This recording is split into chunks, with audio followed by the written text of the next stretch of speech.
All right, good evening, everybody. I have 6 o'clock Apple time. I'd like to call the meeting to order, please.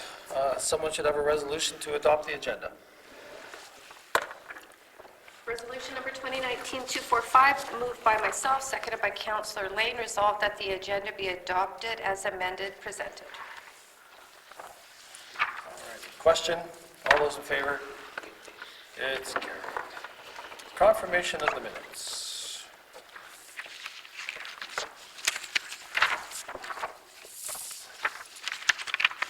Resolution number 2019-246, moved by myself, seconded by Councillor Lane, resolved that the minutes of the Board of Revision regular council meeting and the Committee of the Whole of December 2nd, 2019 be hereby approved. All statutory declarations have been complied with. Question? All those in favor? It's carried. Citizens period. I see a couple folks from the animal shelter here. Would you like to step forward? Yep, please. Yep, the two of you. Yep.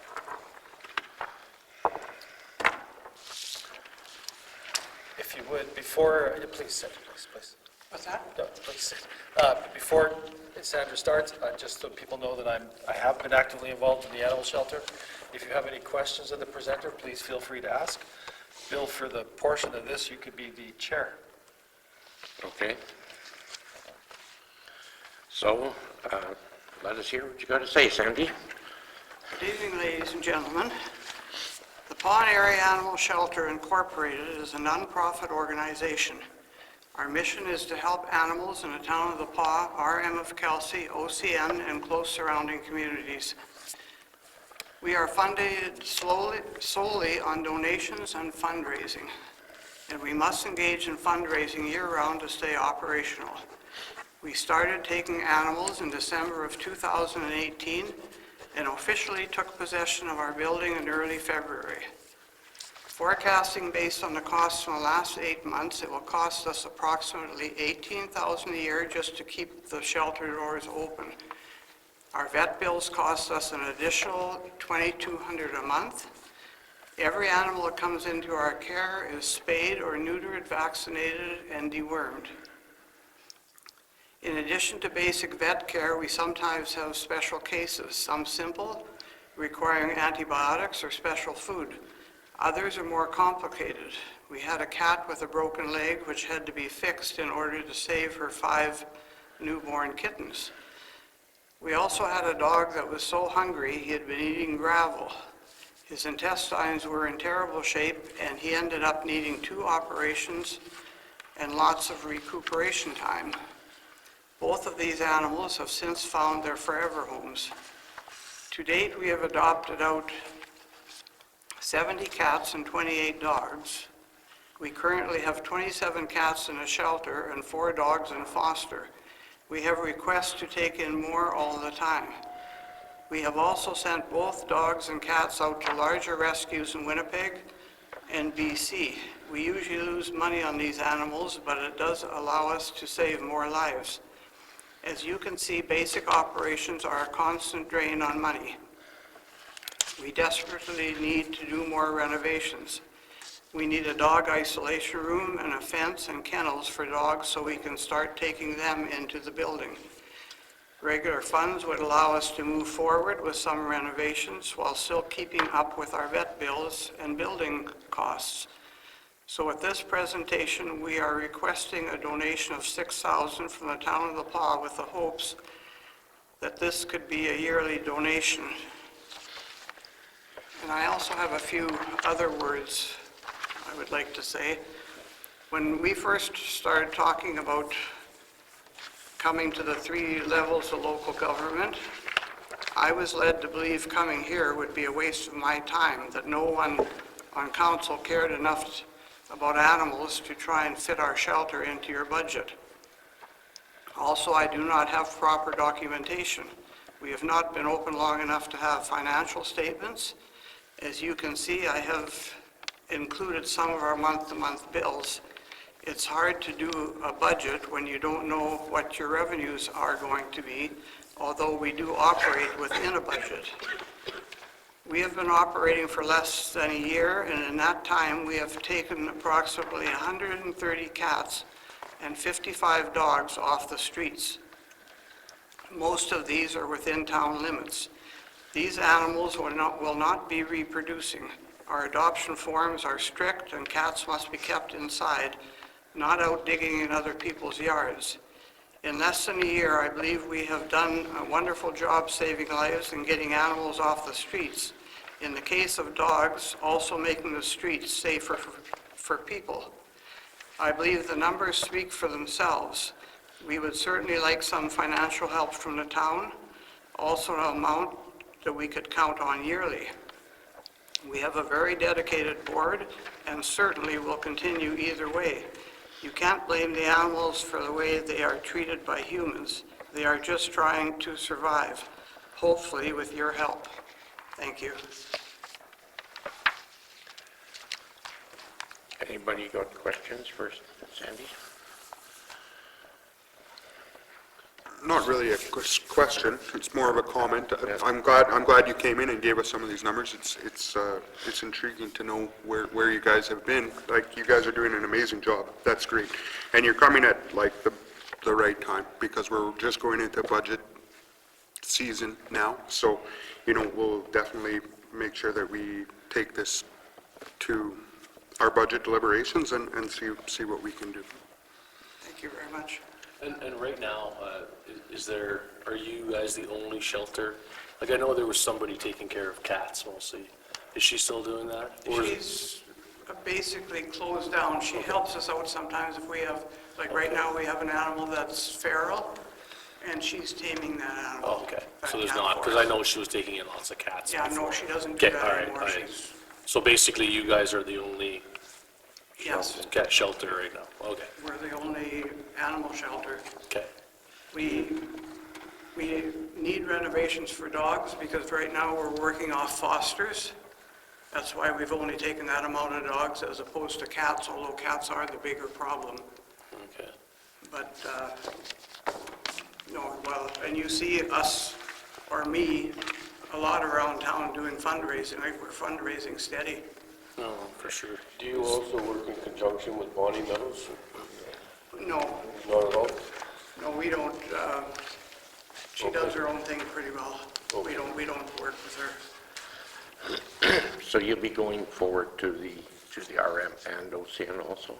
I've done OCN already. I'm waiting this week to hear something, and Wednesday, I think it's Wednesday, the 18th, yeah, we're going to To the RM? the RM, and the RM has already said they're going to give us something. We don't know how much. Okay. OCN, I'm not sure, but Okay, thank you. Anybody got anything else? I just have one question. So if you were to receive a donation from OCN and the RM, would your request of $6,000 remain at $6,000, or would that number change possibly? it would remain as 6,000 just because of our The larger renovation number costs and mentioned up just the ongoing. Got it. Thank you. Thank you. Okay, thanks, Sandy. All right, any other citizens? Yeah, please, come on up. Ivan Young, 70 Garmer. I got questions regarding this zoning bylaw 4599. What do you got? I was at an information meeting and looked at some of the uses of property I'm involved with, 1.9 acres. And they agreed with me that some of the other conditions should be changed. For instance, a 9-unit care facility. They marked it up on their sheets. I've looked at your draft proposal and I don't see that change on this. Is there a reason or? There will be. Yeah. We're just doing first reading. When we do, we have to get first reading done to meet the provincial deadline. That's right. When we go to do the second reading, it will be as amended with all the changes and suggestions from the open house. Okay, answered my question. Thank you. All right, Ivan, thank you. I'll be back. Okay. Anyone else have anything for us right now? No? All right, bylaw, zoning bylaw, first reading. So So by myself, second by Councillor Atkinson, be resolved that bylaw number 4599 being bylaw of the town of Paw to regulate the use and development of the land and to repeal bylaw 4121 read the first time.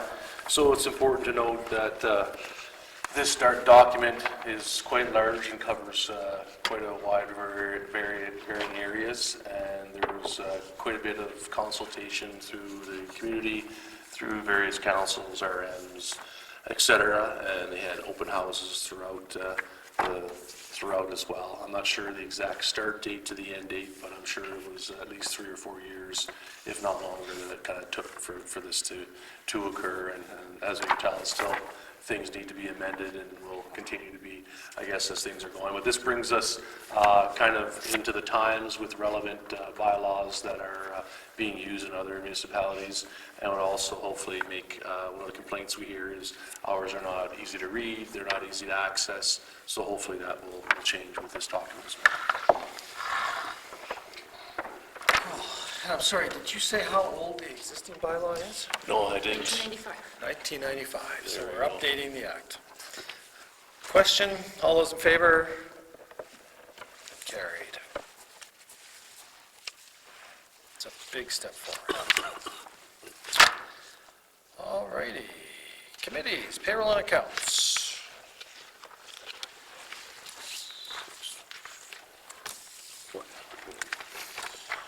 So moved by myself, second by Councillor Atkinson, to resolve that council authorize the following accounts payroll period number 24, the amount of $111,757.65.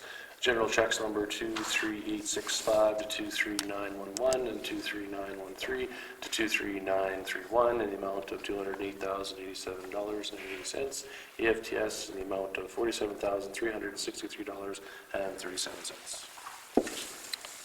All righty, question, all those in favor? That's carried. 642. Moved by myself, seconded by Councillor Ward. Be it resolved that council authorize the following account in conflict. General check number 23912 in the amount of $121.96. Question, all those in favor? Abstained? It's carried. 643. Moved by myself, seconded by Councillor Ward. Whereas Section 63 of the Municipal Act states that council may adopt an interim operation budget to have in effect only until council adopts the operating budget for the fiscal year. Therefore, be it resolved that council approve the interim budget as follows, which is based on the 2019 budget amounts, and these amounts are subject to change during budget deliberations. General Government Services, $2,265,103. Protective Services, $3,044,779. Transportation Services, $2,393,892. Environmental Services, $498,495. Public Health and Welfare Services, $94,731. Economic Development Services, $19,200. Recreation and Cultural Services, $2,387,067. Fiscal Services, $718,079, for a total of $11,421,346. Just like this. Question, all those in favor? It's carried. 644. Resolution number 2019-251, moved by myself, seconded by Councillor Zelinski. Resolved that council authorize the following support for the Northern Trappers Festival. The waiving of the rentals fee at the R.H. Johnson Arena and Winton Pool. The waiving of the rental fees for tables from KRC. Sponsor the family fun events with a grant of $750. Allowing Public Works to assist with the Kinsman in the development of the staging area, starting line and dog races, trail on Halcro Lake and other areas as required, and to assist with the site preparation and development for Fort Whoopatuck and the Uptown events. Use of all suitable vacant lots for the logging events and other activities. Allow the closure of Edwards Avenue between 3rd and 4th Street on Friday and Saturday between 4th Street and the back lane. Veterans Way on Saturday for the street hockey. Donation of 200 pins, a grant of $2,009.10 to cover insurance costs. And it is also further resolved that council agrees to provide the approved support for the remainder of their term.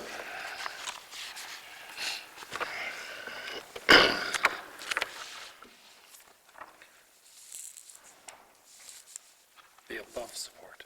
The above support. Yes, Okay. right. Okay, question? All those in favor? It's carried. 645. It's sale of surplus equipment, resolution number 2019-252. We had a bunch of equipment put in for sale.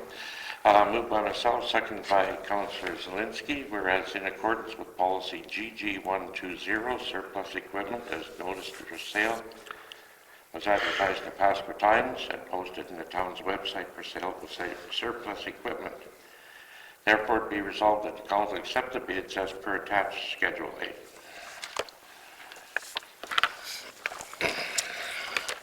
Question? All those in favor? Carried. 646. Moved by myself, seconded by Councillor Ward. Be resolved, the council authorize the purchase of 6 goodwill greetings on CJAR in the amount of $132 plus GST.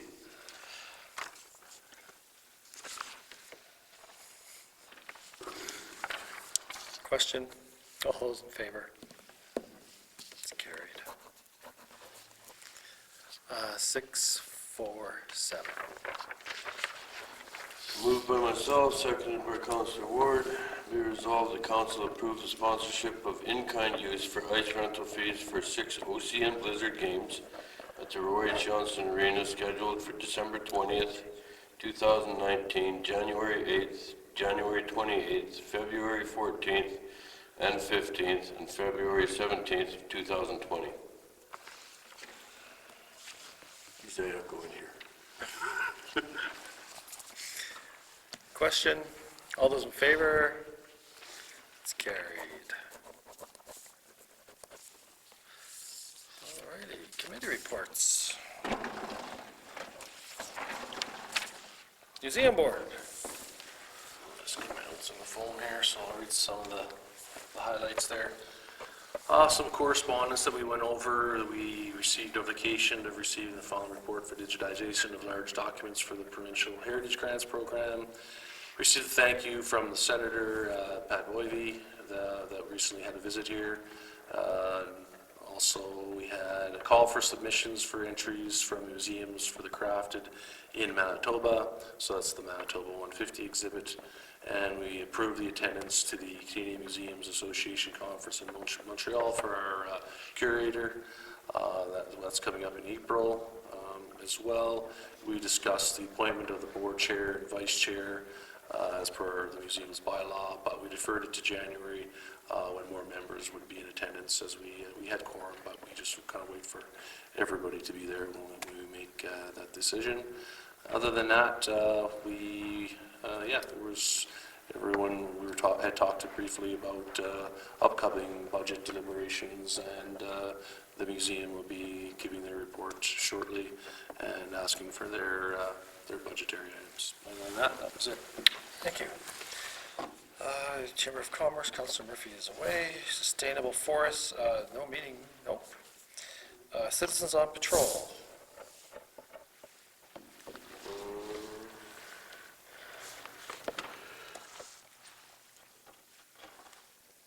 No meeting yet. No. Okay. CDC. Did you have anything? No, there was just that one email that went by that was sent to everybody, but that's kind of a calendar thing, but yeah, no, Okay. nothing happened. Destination Marketing. We did have a meeting a few weeks ago.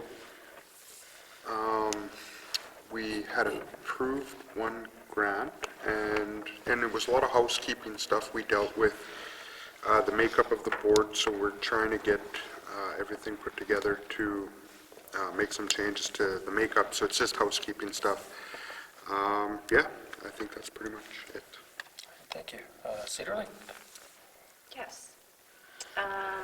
Last week, I attended a 3-hour board training that was on financial documents and balance sheets and income statements, and it was presented, the presenter, pardon me, came in from Winnipeg. And then the following day, we did have a board meeting. At this point, I don't have anything to report from that board meeting, but I would like to request from council that we send a letter to Cedar Lake asking them to join us and give us a presentation. And if you would like me to do up an issue sheet, I can do up an issue sheet. Do you need an issue sheet, Jen, or can we just do the letter? Just use Do the whatever letter? you could need. Okay, so let's do a letter. please. Thank you. The Paul Community Renewal Corp. We have a meeting scheduled for the 19th. I wasn't able to attend the last meeting they had. The Library Board, Tomorrow. tomorrow. Scan. No meeting as yet. They're in the works of trying to plan something, but with the holidays, it seems it's a little tough to do right now. Kelsey Planning District, we're making progress. We've given first reading to the development plan and first reading to the zoning bylaw. So it's coming together. KSD Committee, We haven't met since the last time that Andre or Councillor Murphy presented, but we'll talk tonight. more to come. I think that's all we have for committee reports. There's no unfinished business, no general business. Citizens period, please come forward.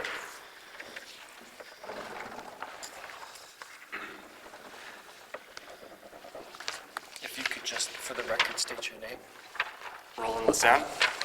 Thank you. I am here to voice some concerns I have with the draft zoning bylaw that was released on December 2nd.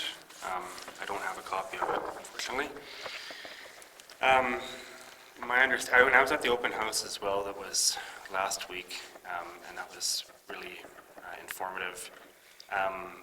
My understanding is that most of the changes happening are going to be in the RM.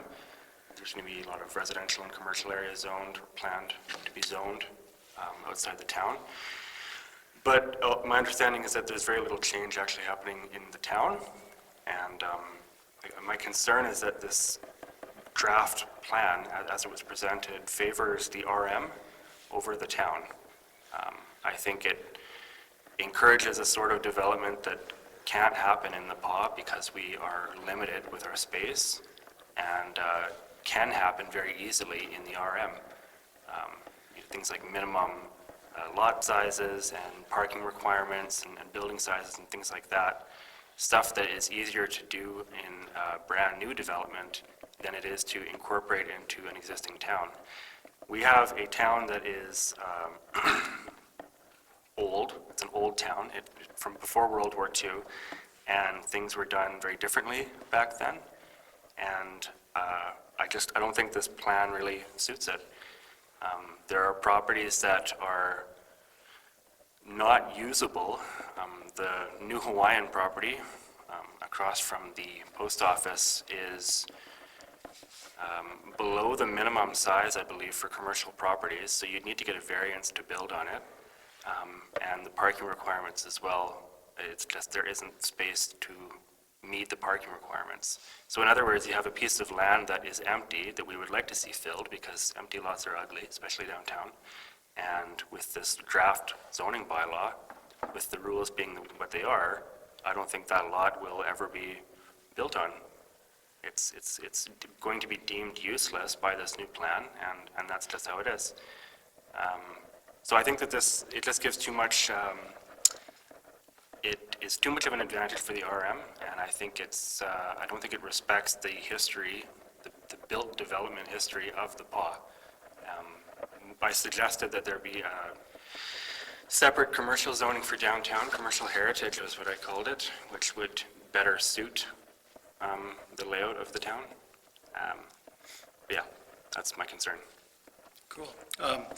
I agree with some of what you said, but how we got here on some of it, Roland, the advantage to the RM and such, at this moment in time, you have two neighbors who are very earnestly trying to work together. The town and the RM are not just making lip service that we're going to work together, we're actually doing things to work together. And the land that you're referring to as you go west of town was identified because of everything you said. It would make an ideal spot for new development, right? It really would. And we're fortunate right now that we're not fighting over sandcastles, like we truly do want to see that land developed. And it will benefit the town in the long run. It'll help us all. It's difficult for the three jurisdictions to work together, given how they're structured and made up, but the two work together very nicely. And that's what we're doing. We're really trying to work together. There were some issues, shortcomings, some oversights in the initial draft. Folks like yourself and some councillors and some others have pointed them out, and I know there will be some revisions coming, in some of that. But I'm really pleased that you're taking an interest in coming to see us. Can I keep talking? Sure, why not? Give us a few more minutes. It's cold outside. So, yeah, there was an area outside of the town in the RM that was identified as being prime for development. I don't think there was really anything within the existing town footprint that was identified as being prime for development. Like Fingerville, for example, is still mostly single-family residential. And I said, that's close to downtown. It's lots of old properties that are arguably close to the end of their usable lifespan, buildings that are horribly out of date, that are on large properties. There's some large properties out there, and that would be a good area to build, fourplexes or sixplexes, even larger properties. It does mention in here, in the development plan, this was released earlier in the year, that infill is one of the goals, infill within the existing town footprint, and I don't see any proposals that would serve that goal. I see, like I said, I see proposals that would benefit the RM. If we look at the kind of construction that happens in the PAW, it's mostly single-family residential, like in the greater the PAW area, so the lakes and the RM. And if we are to believe that that is most of the development that's going to happen in the greater area, well, clearly it's going to happen in the RM because there's nowhere left to build in the PAW. So what kind of construction can we encourage in the PAW that would increase tax revenue in a sustainable way, that would provide for a more efficient delivery of services, like within the existing footprint? I've heard suggestions that this is going to really encourage development in the town, and I think when people say the town, I think they're referring really to the RM. Seeing as most of the bylaw really is unchanged from 25 years ago, I mean, if Shindico hasn't built a big apartment building here in 25 years, then changing nothing isn't going to change that. We have addressed things like condominiums and the planned building district, I believe it's called, but we have addressed some of those. And in the town of the PAW, there was no allowance for condominiums. Why is that? So we've added that now. What? Oh, okay. Right. I mean, if you look at the kind of... And there's value in the communities working together? Absolutely. Yeah. I mean, we are like what, the last part of the province to fall under a planning district. So it is good, but it's like we're like several decades behind the rest of the province. Better late than never. But I mean, look at the fourplexes that have been built in the PAW in the last 10 years. I mean, where once there was one house, now there are 4 on the same lot. I mean, that's the kind of development that we ought to be encouraging. And I think the difference is like we are encouraging it, but I mean, as you say, I mean, I can't take, say, Fingerville, like you say, and then say, here's the plan, and then someone looks, well, that's my house. I live there still, right? You know what I mean? So, but when you have open pieces of land like the R&M, you can have those visions. So we still have the vision here, and, you know, over the last, say, 4 or 5 years, there've been a few fourplexes and things like that. So we If you encourage take it. that to the logical extreme, though, everything that's built in the PAW that's how it's going to be forever. And eventually, the rest of the town will be built out, and then what? Like, you can't just allow for new construction on new land. At some point, you have to allow for replacements. You have, like, downtown used to be houses, for example, and now it's mostly commercial buildings. So, yes, sure, that's my house. Why are you zoning it multifamily? Well, we're zoning it multifamily because you have a house that's assessed at maybe $60,000 on a double lot, and you're, you know, paying too much in taxes. You could sell that for more, or you could build something on it. Like, the idea that people wouldn't like it, I mean, sure, they wouldn't like it, but Well, it's not even that they wouldn't like it, it's, you can't just go and say, pack your bags, we're building a house. why would you be saying that? Well, exactly, that's what, like, I get where you're coming from, like, obviously the point is to spur development, but it's just, how do you go about that in a logical and cohesive way for the community? You know what I mean? Well, allow for densification, that's what I'm arguing. For sure, yeah, no, we can Not allow for zoning. gentrification, but we Densification. can't force it upon anybody. I'm not suggesting forcing it. Allowing densification in areas that are currently single-family would allow the property owners there to choose if they wanted to replace their property Sure. with something Yeah. bigger. I think they're gonna have that ability. I think it would be a variance. They have to ask a variance, like if it's a single-family zone. I do believe the process will be easier now, you know, but I hope it is. I hope it is. It's gonna be a I- lot clearer I- to get to that point. I think right out the gate, though, it shouldn't be that you should have to ask for variance. I think it should be encouraged. Densification should be encouraged.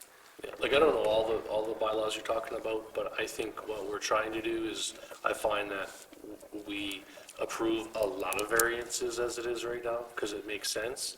So I think the hope for this is to simplify things so that they're already there, so we don't have to get someone to have a variance for the same thing that we've approved on 4 other people. If it makes sense, we want to have it work. I mean, there's always exceptions, but I think we've tried to get rid of doing all these variances, because, yeah, it does promote this, it does promote that, it does work, because we don't want to see people not be able to do things when it promotes, or whatever's tax dollars, or as a business downtown, or whatever else. Like, if someone wants to build where the Hawaiian restaurant is, and I don't think anybody here is going to have any objections whatsoever for what's there.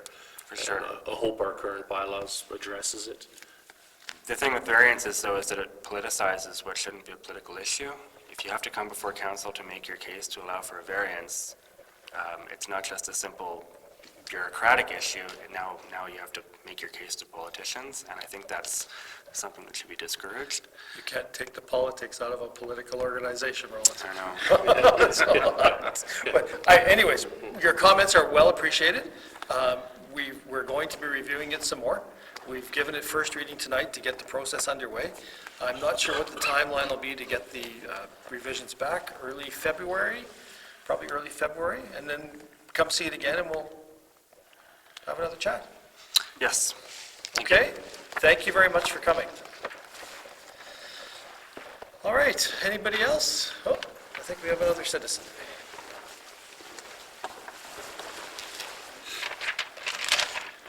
Ivan Young, 70 Geimer. Still? Still. Another year at least.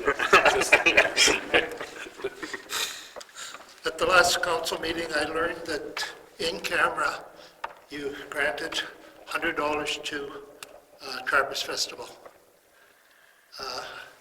There was another in-camera session where you talked about the concession at the arena, which you held in camera. Last council meeting, Councillor Murphy referred to talk about our citizens in the PAW that are problems being discussed in camera.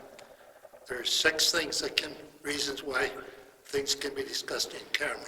Yeah, staff. And of those 3 examples, Yeah. possibly the arena concession is the only one that would fit.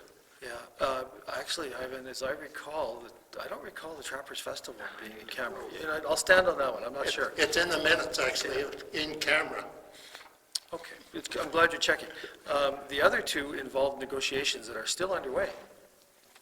Negotiations with street people? No, but there's more to it than what you realize. We have had some confidential meetings to try to come up with novel solutions to the situation. So I drove home from Winnipeg yesterday. Are you aware of these 6 reasons? Yeah, I am. Absolutely I am, Ivan. Without question, I know what they are. Because really, the negotiations, I don't think, in the matter of preliminary stages, and respect which discussion in public could produce municipality to carry on active negotiations. We're Yeah. not talking money, are we? Yeah, we are, yeah. I'm sorry, we are. Further to the homelessness thing, right now that we've touched upon it, I don't know if you listened to Cross Country Checkup on CBC. Good show.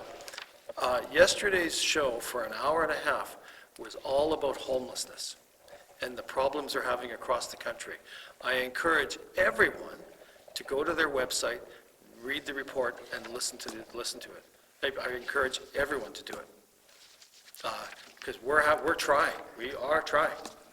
I know you're trying, but I think it would be better if the public knew what was going on. If we're looking at hiring service providers that involve financial contributions or financial negotiations, those are in private. All right. Another thing, if I may, Please. you had a meeting in Winnipeg with the AMM, or whatever it was called, That's a convention. and I have a few questions. Besides having a good time, which you stated, I wondered what the Minister of Justice, Mr. Cowan, you expressed your concerns. What did he offer you as solutions? He listened to all our things, and he said that the things that we brought forward are happening in all the communities across the province. And we talked to him about funding for different projects and whatever, and he said, we hear you, and at the present time, there's no money. But he heard us, he heard what we were talking about, and just keep coming back and keep asking.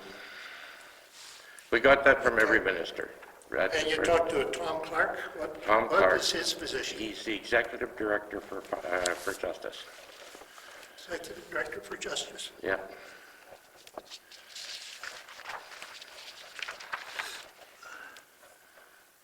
Okay, he's not on their web, he's below a deputy minister, so.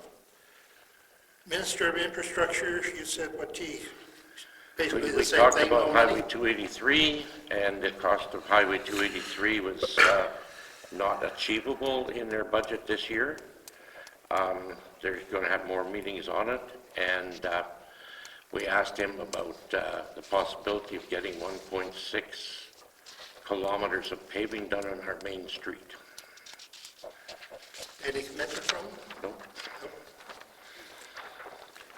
And the last, I guess it's the last one, Elaine Cook.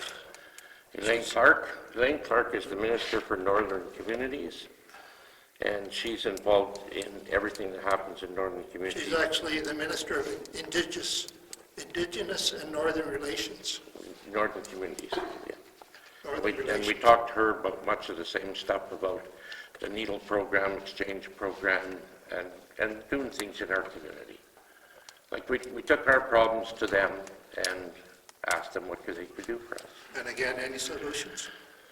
No, it's just how it is, and the unfortunate part of it is, it was just after the election, they're just setting up their budgets and everything else, and we just have to keep asking, and we just keep going back.